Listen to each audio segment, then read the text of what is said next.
Hi everyone, I've gotten this question a few times, so I thought I'd make a quick little video just to make sure it's clear and so that I don't have to answer it as many times in the future.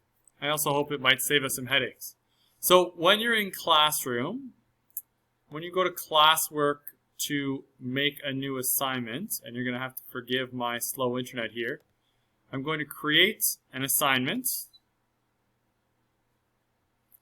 And then when I add a file to it from Drive, so for example, I have what did I share this morning? Oh, it's about puzzles. Again, you'll have to excuse my painfully slow country internet.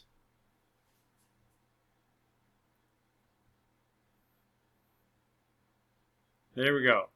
So these are student files that they've shared with me.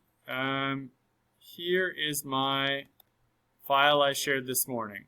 So when I have a file that I select from Docs that I want to share with them, by default it says students can view the file. You want to change this option to make a copy for each student.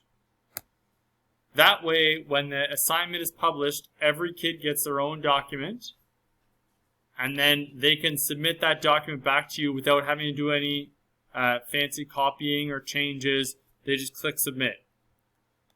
When I go back to assignments that are done, so for example, yesterday I shared something about a reading response. When I click into the assignments, I'll be on the student work tab up here. There we go. And it will show me on the left every student who has turned it in. And if I scroll down past that, I'll see other students. So here's Carter, and he hasn't turned it in yet, but I could still go in and see his document. So if he had done anything, his work would be in there, and I could go see it whether or not they turned it in.